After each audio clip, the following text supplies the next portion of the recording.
Good morning, students. Last time we started with the lesson Achilles. So in that lesson we had seen the story that the first time the narrator meets the rose-beetle man in a remote mountain village, isn't it? This is what we had seen.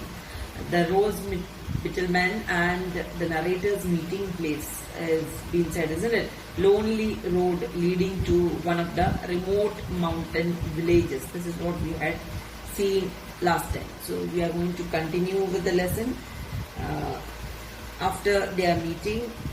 So before seeing the rose beetle man, the narrator had heard the shepherd's pipe, isn't it? Because he was trying to sing few words through that pipe, shepherd's pipe, in a curious nasal voice. This is what we had seen last time. So we are going to continue today with the next paragraph, page number 85. So let us see this. He had a fox-like face with large eyes. His dress was fantastic. On his head was a hat with a wide floppy brim. His shirt was worn. Round his neck dangled a cravat of startling blue satin. The pockets of his coat bulged, the contents almost spilling out. His patched trousers drooped over a pair of leather shoes with upturned toes. This extraordinary character carried on his back bamboo cages full of pigeons and young chickens and several mysterious sacks. So you can see over here he had a fox-like face. See how the narrator is describing his face. His face resembled like that of a fox. Fox-like face means, what do you understand? A small face. Same like the face of a fox, a small long face. That is what you can see. Okay, fox-like face with large eyes. And how was his eyes? A large one, right? So this is the description given by the narrator. You can see his dress was fantastic. Narrator says his dress was looking fantastic. On his head was a hat with a wide floppy brim. So he was wearing a hat. And now the hat was looking, it was a wide hat. Floppy brim. What do you understand? Floppy in the sense it was flexible. The hat was flexible at the brim. The brim is the projecting edge around the bottom of the hat. I hope you can see the picture, right? So you can see at the bottom of the hat, you can see the projecting end, right? So it was a flexible one. Okay, the edge was around the bottom of the hat. You can see the edge was flexible, right? That is why it is said as floppy brim. His shirt was worn. How was his shirt? It was worn. Worn in the sense it was damaged, right? It was shabby. As a result of much use, it was shabby. Now what do you understand by shabby? Shabby means it can be only with clothes. You can see over here it's reference given to the clothes. Okay, shabby means faded. Color has faded. Okay, so how it became shabby? Because of continuous use. Continuous use, the clothes become shabby, right? So if you use continuously, clothes can become shabby. So here the clothes, his shirt was worn, it is said over here, in the sense it was damaged, it was shabby because of continuous use or maybe because of rough use, whatever it is. Round his neck dangled a cravat of startling blue satin.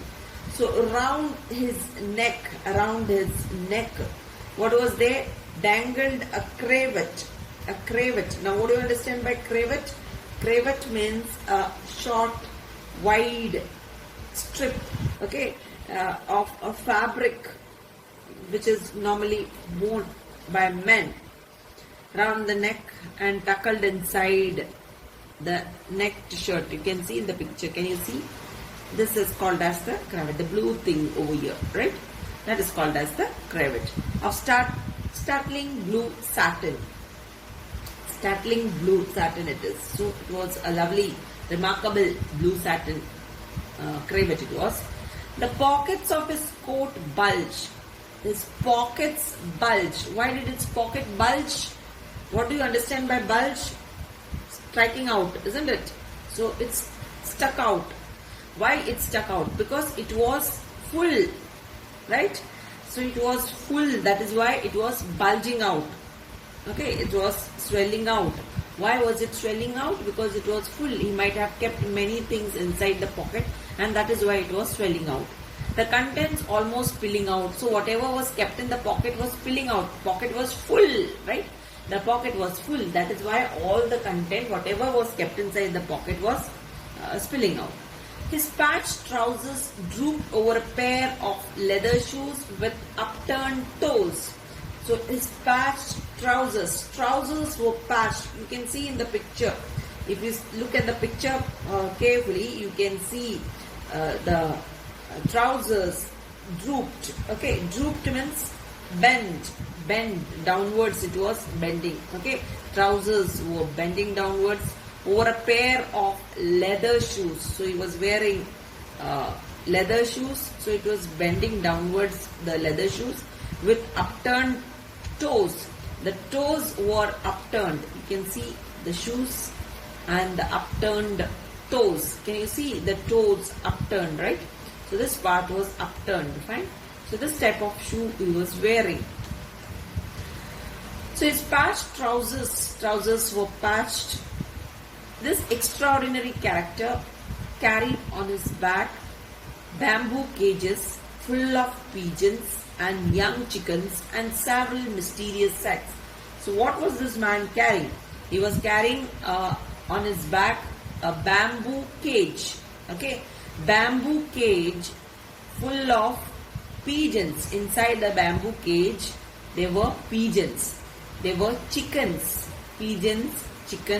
and there were several mysterious sacks. There were other sacks inside. Okay, mysterious sacks means uncertain sacks inside the cage, inside the bamboo cage. You can see in the picture on his back, you can see the bamboo cage, and bamboo cage is full of pigeons, right?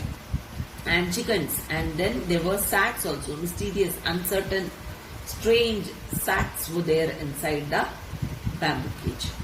So this is the description of the rose-beetle man. You can see this is how the narrator is describing the rose-beetle man in this particular paragraph. Let us move to the next paragraph. What the narrator is saying, you can see in the next paragraph. So here in the next paragraph, the narrator says, with one hand he held his pipe to his mouth. So you can see physical description is given in the first paragraph. This you have to note. Entirely the narrator has given the physical description of the rose-beetle man in the first paragraph on this page, right? In the next paragraph is not giving any physical description of the rose-beetle man. So next paragraph he is speaking, he is elaborating the things whatever he is carrying with him and is speaking in the next paragraph. That is what you can see over here, right? So you saw one character, how the narrator came to that character, how he described the character. Okay, started description with the physical appearance of the character first, right? That is the first thing what a person sees, right? So accordingly he described the physical appearance of the character, and then we are moving with what he is having. So all the things what he is carrying is describing the narrator over here. With one hand he held his pipe to his mouth. In the other hand were held a number of lengths of cotton, to each of which was tied an almond-sized rose beetle, glittering golden green in the sun. All of them flying around his hat, trying to escape from the thread tied firmly around their waists. Occasionally, tired of circling round and round without success, one of the beetles would settle for a moment on his hat, before launching itself off once more on its endless merry-go-round. Okay, so now see the description of the narrator, how the narrator is describing the other things what he saw around the rose beetle man. So with one hand he held his pipe to his mouth. So I told you in the very beginning he was having a flute. That is what the pipe referred over here. So that pipe with one hand, in one of his hand he was holding the pipe which he had taken to his mouth. So with that hand he was taking the pipe to his mouth to blow the pipe. Okay. In the other hand were held a number of lengths of cotton. So you can see in the picture, in the other hand He held a number of lengths of cotton. So he was having a number of lengths of cotton thread, right? Not cotton cloth over here. Cotton thread was tied. Many cotton threads were tied on his hand, on the other hand. Okay, to each of which was tied an almond-sized rose beetle. So to each of this cotton thread, what was tied? Almond size. Almond is a nut. You might have seen it. You might have eaten it, right? Almond size, same as big as the almond. The rose beetle man carried rose beetles, right? So he was carrying a rose beetle. That is why he got the name as rose beetle man, right? So he was carrying all this rose beetles. Rose beetles were tied, almond-sized rose beetles were tied on a thread, on a cotton thread, which was tied where the cotton thread was. You can see over here, glittering golden green in the sun. These rose beetle, almond-sized rose beetles were shining green in the sun. Okay, in the sun, the rays of the sun. All of them flying around his head, trying to escape from the thread. All these were flying around the hat of the rose beetle man. And what the rose beetles were doing, they were trying to escape from the thread. The thread was tied firmly around their waist, around the waist of the rose beetle. Okay, around the waist of the rose beetle, and then back it was connected to his fingers, to the fingers of rose beetle man. Okay, so these rose beetles were tied. So now you might have got idea how he got the name rose beetle man. So these almond size rose beetles were tied on their waist, and these threads were connected to the fingers of the rose beetle man. This is what you can see in the picture properly. You will understand it. Occasionally tired of circling round and round without success, one of the beetles would settle for a moment on his hat. So after trying, circling round and round, what they are doing, the beetles are trying to, rose beetles are trying to escape from the thread, isn't it? That is why they keep on circling round and round. So when they circle round and round, they feel that they will be able to escape from there. But this attempt of theirs become unsuccessful, right? So what happened after trying, after making such an, putting such an effort, after making such an attempt over here, the rose beetle comes back and sits where? On the hat of the rose beetle man. This is what you can see. One of the beetles. So one of it will be settling down on his hat, tired of going round and round, isn't it? Before launching itself off once more on its endless merry-go-round. So after that, again it will be going round and round. So round and round in the sense merry-go-round. The same process of merry-go-round. The merry-go-round is like that, isn't it? You sit on one of the seats of the merry-go-round and it goes round and round. Similarly, the rose beetle also were going round and round, trying, here they are trying to escape from the thread which was tied on their waist. But it was, the attempt made by them was unsuccessful. So after the tiresome journey of theirs, they sit back or they settle down on the hat of the rose beetle man. This is what you can see over here. Okay, after their attempt. And after that, after sitting for some time, again it used to go back to the same process of merry-go-round, round and round. Okay. So this is what you are seeing, what the man is carrying, and about the rose beetles. Now you might have got the idea of the man's name, isn't it, over here?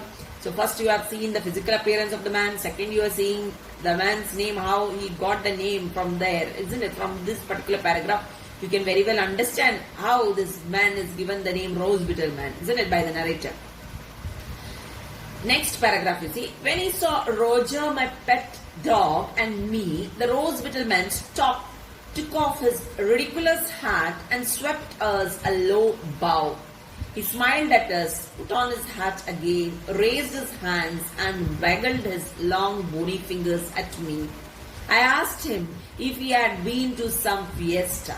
Okay, so when he saw Roger, my pet dog. So Roger is the narrator's pet dog. The name of the pet dog of narrator is Roger. So when he saw Roger, who saw? The rose beetle man. Okay, when he saw the dog and narrator, the rose beetle man stopped. Okay, so seeing the narrator and the narrator's dog, the rose beetle man stopped. Took off his ridiculous hat in the sense funny hat, the funny hat which he was wearing. So he took off his hat and swept us a low bow, and slowly he bowed. Why did he do so? A sign of respect, isn't it? So he gave due respect to narrator over here. That is what you can see. He smiled at us, put on his hat again, and then he smiled. He gave a low bow. He smiled at the narrator, and then he put on his hat. Now, who's this us? Narrator and his dog. That is what us refer to narrator and his dog. Then after smiling at them, he put his hat back, raised his hands and waggled his long bony fingers at me. So he raised his hands. He raised his hands up and waggled. Waggled in the sense he moved his long bony fingers at me. So his long bony. So bony means no flesh at all, right? That is why it is said. So he was a thin man. That is what you can see from this long bony fingers at narrator. He had waved that hand. I asked him if he had been to some fiesta.